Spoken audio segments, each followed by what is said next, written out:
Hey, quick tip here about creating variety with your brush strokes in watercolor. The amount of pressure you put on your brush, if you vary that pressure, it's going to make your brush strokes much more interesting. What do I mean by that? Let me show you.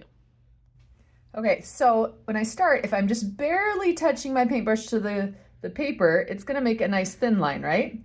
Well, if I start with it thin and then I put more pressure on my brush, it down, more of the bristles kind of splay out and it makes a wider stroke.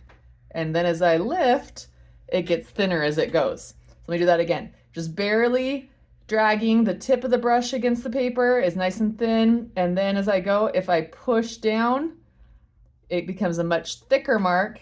And as I pull back up and barely drag the end, even with this big fat brush without a nice tip, I can get a nice tip if I just am barely touching the brush to the paper. Now that makes a wonderful leaf. Try it also with a bit of a curve to it, where you kind of scoop up. Let's do that again.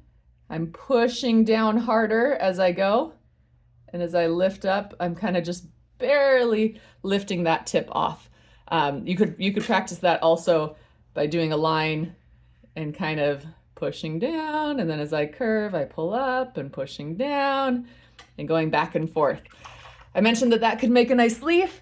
How do I use it? Making trees. Basically, all of those branches, I've used that brush stroke where I start thin, push down harder to make kind of the thicker part where there's more leaves or more pine needles or whatever. And then as I come, I lift up to make a nice fine tip to it. So give it a try. Let me know how else you would use this stroke.